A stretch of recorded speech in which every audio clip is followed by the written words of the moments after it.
sulfate shampoo. What's that? What's that? Hi We'll deal with it guys. later, okay? Oh, what is that shampoo? It's a shampoo. That has sulfate in it. Like regular shampoo. What shampoo? I died mine 3 times. Oh no. Put that shit up. Alright. We know the drill. Put that other one up too. And it's first time I died mine. I tried failing, so I tried it again. Okay. And then I So tonight is Penhurst High School, hospital, and school. And then the Bannock Ghost Town. Plus updates. But first, I'm going to show off my awesome brand new shirt. Everybody, well, you guys can see it. The miserable. And then, bam. I just got it yesterday. I wore it today, and I'm wearing it now. So, yeah. So, I don't know which one to start with.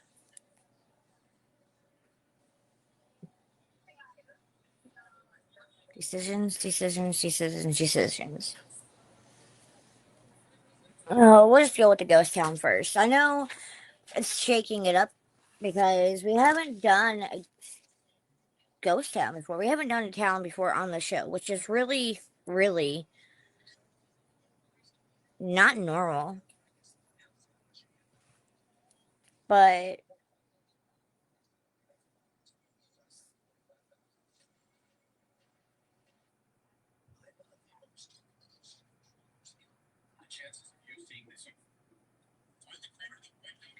so the Bannock Ghost Town has about 20 buildings in it.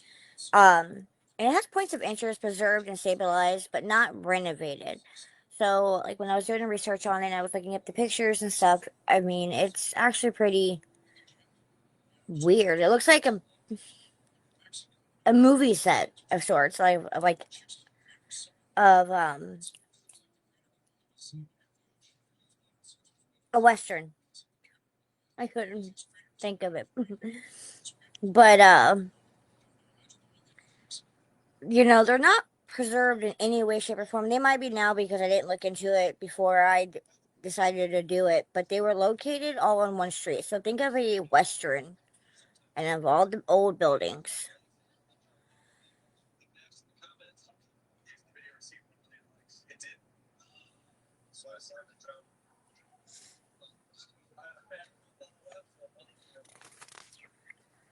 I'm trying to see.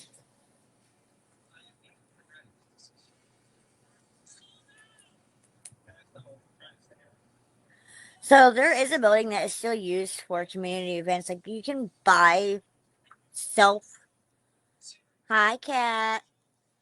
You can like buy self guided tours for the ghost town, and so there is an old Methodist church that was built in 1877. So while most of the buildings I could not find really any information on it, but Bangkok was started in 1862. And by the spring of 1863, there was nearly 3,000 people, and it was on its way to become like a big city. And it became official November of 1863, and so that's when the post office established and was named, and it was registered with Washington, D.C. So, with the area growing fast, I'm gonna say hi. Everything's going okay.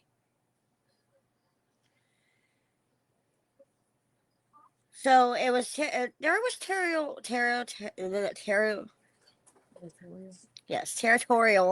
officials that could establish effective government and ways to solve disagreement among people and ways to deal with the outlaws with nasty attitudes toward others.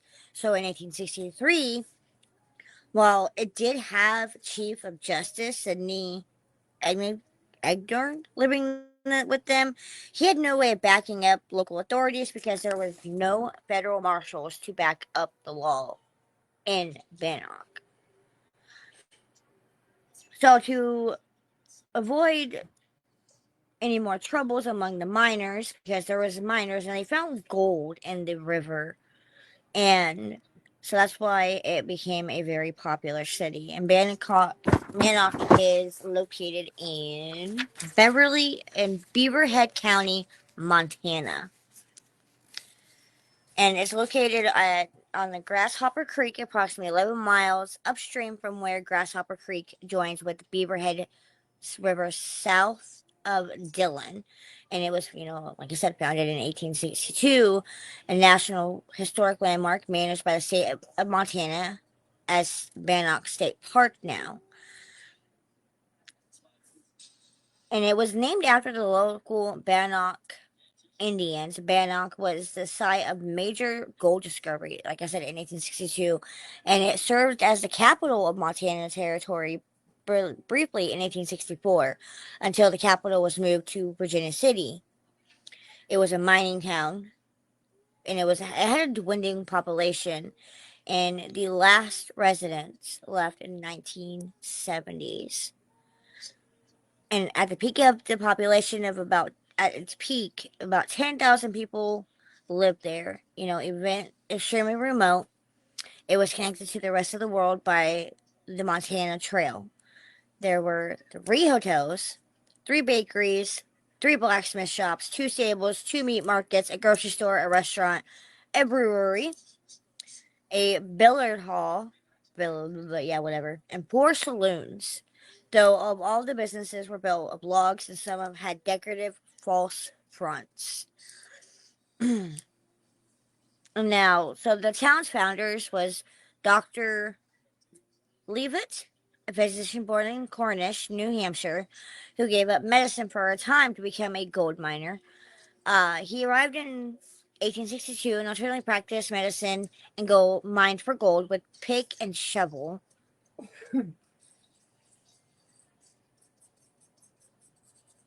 And he soon found that he had more of a reputation as a physician than as a miner, and that there was greater profit in allowing someone else to wield his pick and shovel while he attended to his profession. He moved to Butts, Montana, where he devoted the rest of his life to his medical practice. And then Bannock Sheriff Henry Plummer was accused by some of secretly leading a ruthless band of road agents, with early accounts claiming that this gang was very responsible for over 100 unalivings in Virginia City, Bannock goldfields and trails to the Salt Lake City. However, only because 8 deaths occurred historically documented in Bannock, some modern historians have called into question the exact nature of Plummer's gang, while others deny the existence of the gang altogether. In any case, Plummer and two other people, both deputies, were hanged without trial. So, yeah, that was another founder of Bannock. And so there was associates were lynched and others banished on pain of death if they ever returned. 2 individuals were accused, formally tried, and hanged by the village committee.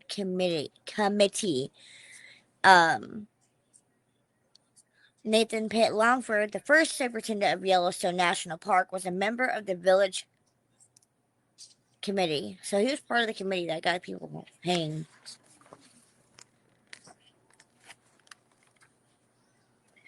A number of mining camps dotted the banks of Grasshopper Creek during the gold boom. So Bannock was actually, the gold rush happened. We all know about it. We all heard about it. So Bannock was produced during the gold rush, and with having found gold in the creek, people were starting to show up. And it's really odd that if you guys listened, that there was 3 of everything pretty much, except for the saloons and the billiard hall. So, like 3 hotels, 3 bakeries, 3 blacksmith shops, which is really weird. So 333. We all know what that is supposed to represent. So maybe the sheriff that got hanged, there was something there.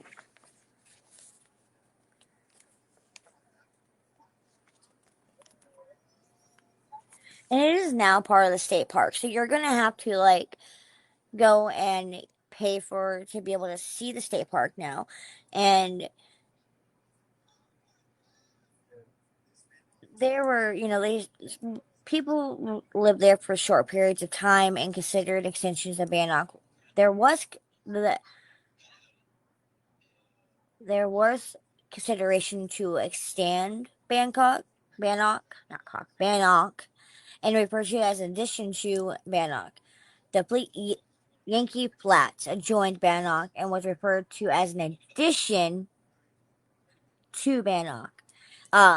Centerville and Marysville, about 1 mile downstream, were both laid out as little camps in the winter of 1862, and by the following March, the town site company had laid out and planted Centerville. However, Marysville, named for early arrival Mary Wadham, I think that's how I pronounce it, gained more people, and so contemporary maps alternately use the name on record, Centerville, or the name used by locals.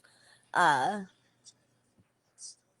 so there was a lot of different towns downstream, upstream from Bannock because they found gold. So they were trying to find gold in other parts of the creek that ran through the area. And some of them had more gold in them than where Bannock had. So people were moving to these cities just to be able to find gold. So there is 60 historic log, brick, and frame structures remain in Bannock. Many quite well preserved. Most can be explored. The site is now Bannock Historic District and was declared a National Historic Landmark in 1961. It joined a roster of Montana state parks in 1954. Volunteers work in conjunction while the state is to preserve the fabled ghost town.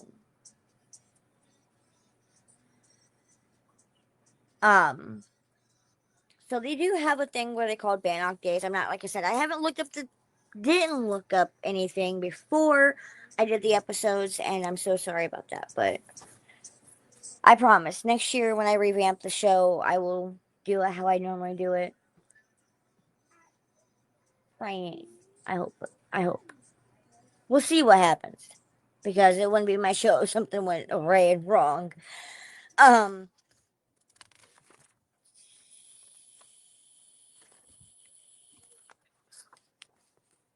Mom, I can watch the movie. Oh, wait, no, I can't. okay.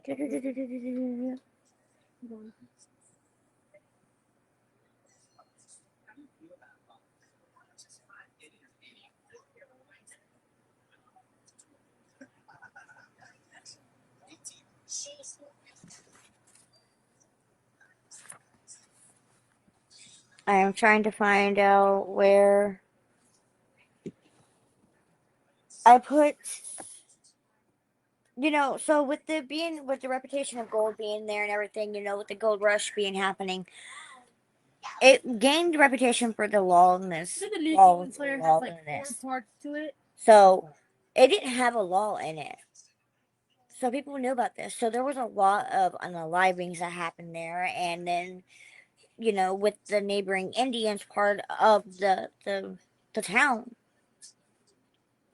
and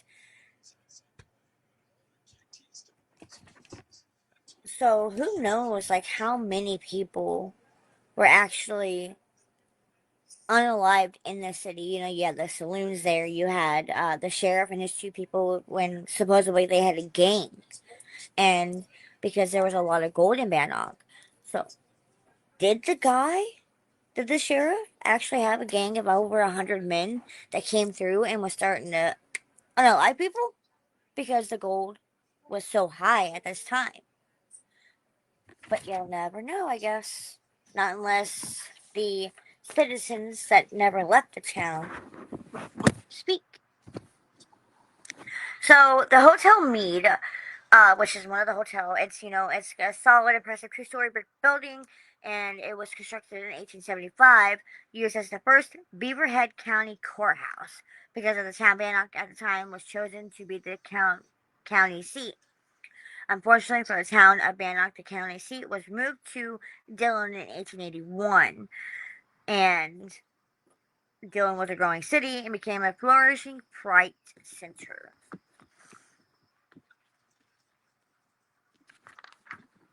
And it stood vacant until about 1890, where the enterprising Dr. John Mead bought the building, did some remodeling, and turned the place into a plush hotel.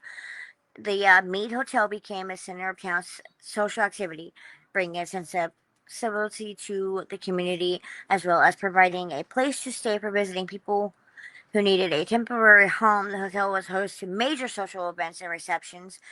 To accommodate the growing clientele, a large kitchen, a dining room, and living quarters were added to the back of the building. Sometimes the its long history, the building was also used as a makeshift hospital at times when needed. The hotel was open and busy in the years the mines were open and closed the years when the mines weren't open. The hotel closed for good in the 1940s when people left the town for good. So manifestations for this hotel, for the whole town of Bannock, a young girl in her teens, Dorothy Dunn, drowned in a dredged pond along Grasshopper Creek on August 4th of 1916. She first appeared to her best friend who was with her on the fateful day when they decided to go swimming and the best friend witnessed the drowning of Dorothy. The apparition can be seen by mainly children. She only shows herself to children wearing a blue dress and has tried to talk to them.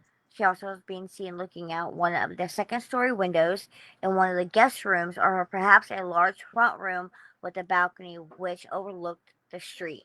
She was the daughter of the hotel manager at the time and probably had access to this large suite. Uh, in the evenings, brave Greg Birchfield, he is that was a hotel manager, went to the second floor alone with his recording equipment and Viva the front staircase. And on the second floor near the staircase and in front of the front room, which is locked, he felt a presence and a cold spot. And with his equipment running, he asked, "Are you a little chicken?" Can One can hear an accented voice of the teenage answer him, check it out, answer him. And then there's an older woman that haunts the second floor as well. She has been seen looking out the second story windows by visitors. Little is known about her. So who is she? Was she a prostitute? Was she somebody that worked there? Was she somebody passing by that passed away? Nobody knows. And then people will say that they've heard the sounds of crying children. And these could be impressions perhaps left over from days when the building was used as a hospital, or maybe the instances of children who died during the instances when the building was used as a hospital. If they are psychic impressions, perhaps they are left over from the days of the Indians attack scare when some children were put into hotel safes. Pretty wicked. And, unexplained cold spots go inside. But then again, the cold spots can be, depending on the time of year, cold spots could possibly be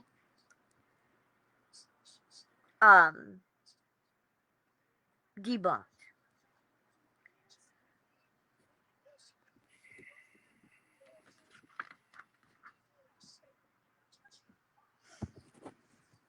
So there's a lot of like presences and a lot of like really a lot of encounters that I've read through that I've kept and everything. So who's to say that like this ghost town doesn't have all these residents in it because of the fact there was saloons there. It was a gold mine. There was gold mines nearby. The sheriff having his men, the bandits and everything. So who is to say that this town isn't a big hot spot for ghost activity? And it is said to be a playground for us paranormal investigators. So that's on my bucket list to check out. I really want to go to Montana and check it out. That would be cool. So, should we do updates? Should we do the Penhurst School and Hospital? I don't know. Don't know. All right, we'll do updates and then we'll go into the Penhurst. So, updates. As for the show, we have 2 more episodes. We have the episode the next episode I'm going to be doing for the show will be a recap of the Old K County Jail because, as some of you know, I do have a date booked for the Old K County Jail. December 13th, I am going back to Old K County Jail for one more time for the year to investigate, and hopefully my good friend Kevin will join me. Demizzle. Dumizzle. I think I'm pronouncing it wrong, right? I hope I am. I'm sorry if I'm butchering it, Kevin. Um, I invited him to come with me and check it out and just to get some shots and stuff. It's going to be I'm hoping a good night. I'm really hoping that Matt Anthony's across the right next door does not have anything going on that night. Um, and then the final episode, I have not decided what to do yet with that one, but it's all good.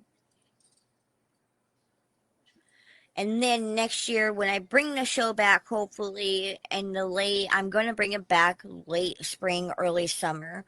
I'm gonna take this winter and probably majority of the spring to revamp it because I am going to go across the pond, get some new like locations from different countries, and then the show will have 2 different countries every episode. And then some of them will not be live. They will be probably pre-recorded so that way I can just let them air and I don't have to worry about it. So I'm going to be doing one in the US and then I'm going to be doing one in a different country. And I will keep you guys all up to date. I'm not doing as many events next year as this year. I am taking a break from everything, but not taking a full break. Um, so I did want to take a year off, but I think I'm just gonna not do as much. So yeah. And then of course do have 2 more events planned. I have one coming up next weekend. It'll be at the Miami County Fairgrounds for that Lunar Vibes event. I cannot remember what it's called off the top of my head. And then I will be joining Lunar Vibes again next month, the 20th, I think. For my last event of the year. So I have 2 more things planned for next month again. December 13th, the Old Key County Jail. December 20th, I'll be at the Lunar Vibes event down in Miami, down in Peru, Indiana at the Miami County Fairgrounds. So, yeah. And of course, yes, Peppy will be with me before anybody asks. So Penhurst, I think we've all heard of Penhurst.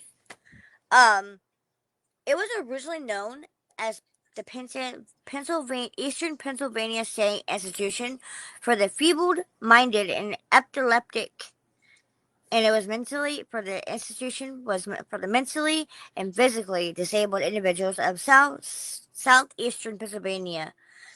located in Spring City, and after 79 years of controversy, it closed its doors December 9th of 1987.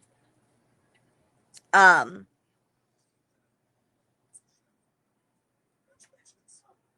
so in 1903, Pennsylvania did authorize the creation of Eastern State Institution. Uh, it was organized to take into consideration the number and status of the feeble-minded and epileptic persons in the state and determine a placement for construction to care for these residents and stuff. The commission discovered a 1,146 feeble-minded people in the insane hospitals, 2,627 in Alzheimer's houses, county care hospitals, reformatories, and prisons, and they were in immediate need of specialized institutional care. So this building was, created for those people to help take care of these people. And it stated that the buildings would be in two groups, one for the educational and industrial departments, and one for the custodial and or asylum department. The institution was required to accommodate no fewer than 500 inmates slash patients, with room for additions. Wesley White, the former president of American Association of Medical was appointed superintendent of the facility.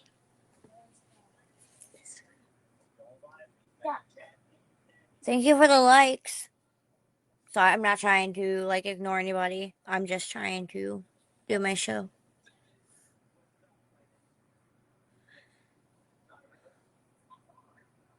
Everything okay? So, at any time, if anybody has any questions, just let me know. So, construction began for the buildings about 1903 to 1908. And so the first buildings were constructed on a 633.913 acres of Crab Hill in Spring City, Pennsylvania, Chester County, on what was referred to as the lower campus. Out of the first few buildings constructed, F was the girls' dining room, G was the kitchen and storeroom, H, I, and K were cottages for girls, N was for the boys' dining room, P was the teacher's home, Q, T, U, and V were the cottage for boys, R was for school, W was laundry and sewing, and X was the powerhouse. And so P was used as a temporary administration building until the institution opened in 1918, along with the openings of L and M in 1919. So in 1921, Whitman and Wilson 1 and 2 were constructed, along with Penn Hall for employee housing. In 1929, the assembly building was complete and functioned as a gymnasium and an auditorium. So the buildings on lower campuses are currently labeled with letters such as F, I, K, P, Q, R, N, U, V, T, W, and X, with the names letter assigned in the 1960s. So they use the alphabet to label these, and it would be so confusing to me. Yeah. It was confusing when I was doing it. So in 1930, the first building on the upper campus, otherwise known as the female colony, were completed and named Pershings, Buckman, Obdon, and Keystone. Capitol Hall was erected after World War II, along with Devon constructed on lower campuses. Horizon Hall opened later in 1971. Um, so I honestly, when I seen this one, it was just, we all know and love about it, and the history about it was amazing. It's just so many different letters were used for the names of them, and like different times they were constructed, and different names. Um, Hold on a second. but so what I will do is I will pick up where I left off next week That's it. Here we go. for Penhurst School. I'm gonna do more research, and I'm gonna write down like what each letter meant, so that way I can keep track of it and not confuse myself or confuse you guys. So I will make sure Penhurst goes on to the last episode. Well, no, I will do it the night that I do When I told her you were going tomorrow, King County Jail. she smiled. So that's what I'll do. And next week I will not be having a show, guys, unfortunately, because it is Thanksgiving weekend. So I just wanted to say thank you guys for joining me, and I will see you guys all next week. I know it's only been about half an hour, and I'm gonna work on making it longer and making it more of an hour. So I'm hoping next year I'll be able to do a full hour with no interruptions or anything like I used to be able to do. Um, but yes, I will make sure to finish Penhurst School next week. I love you guys. See y'all later.